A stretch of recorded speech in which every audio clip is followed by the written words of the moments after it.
Ah, halflings. When these cute little fellows are not drinking cider, smoking their pipes, or snoozing under the cool shade of a tree, these little dumplings are taking up arms and beating 7 shades of sugar out of anyone who dared to interrupt their second breakfast.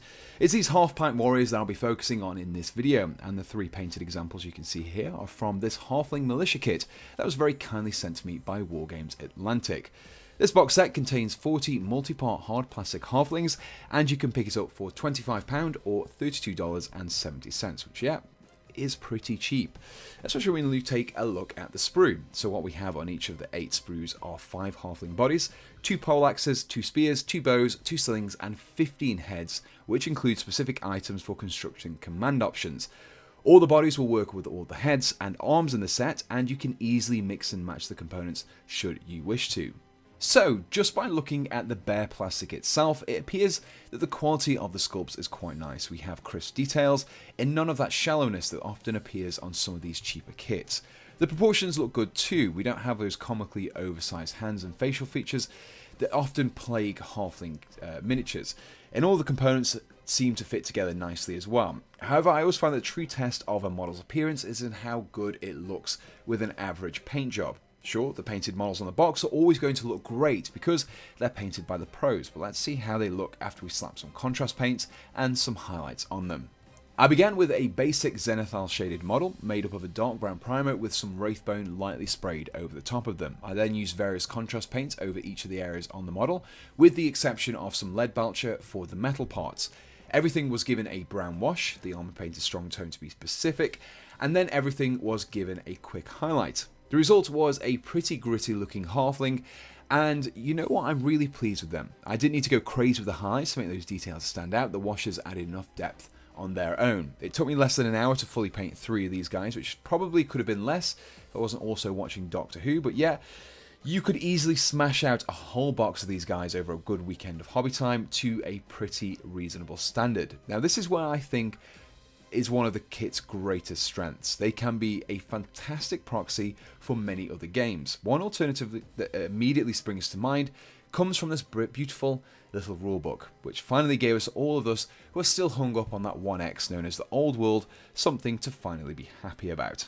Inside its hallowed pages lies a plethora of rules that allow us to use our pre-End Times collections once again. Well, most of them at least. But the best part of it is that we have so much narrative leeway to mix and match various different units based on what models we have available to us. Which brings me back around to these little fellows. After first seeing these guys, I immediately thought they would make for some excellent snack-sized proxies for a Cities of Sigmar army, replacing the old Empire unit specifically. A whole force of these pot-bellied warriors will be as equally impressive as it was hilarious. But you could also find a use for them in Kings of War, although I haven't checked out the 3rd edition rules yet, so I'm not sure if they still be as viable as they were in V2. But other games that you could be shoehorned into are Warlords of Arrowhorn, Frostgrave, D&D, and many other game systems. Put simply, they're as versatile as hell. Combine that with the very reasonable price point and the good level of detail, and you've got yourself a very lucrative kit. However, it's not all thumbs up and rays of sunshine. There are a couple of drawbacks to the kit. The first of these are the weapon limitations. The lack of hand weapons and shields reduces how easily you could use them as proxies. Additionally, only having 2 of each option per kit does mean you'll get a maximum of 18 of each option per box set. Also, the kit doesn't come with any bases. We just have these roughly oval shapes sculpted to their feet. This means that you will have to provide your own bases if you want to use them in games, and also go to the effort of clipping away that oval piece or smoothing it out on your bases with some putty. So factor this in when you're calculating how much the kit costs and how much time it will take to build. But overall, it's a great kit that could be put to some great uses across a number of different systems. Wargames Atlantic's fancy range is set to expand, and it's definitely something I'm really looking forward to. They already have some skeletons in their fantasy range, and Luke APS did a great video on those, so check out that video in case you haven't done so already. I'll include a link to this kit in the description below, and if you have any suggestions of other kits that you would like to see me cover in these kind of videos, then do let me know in the description below.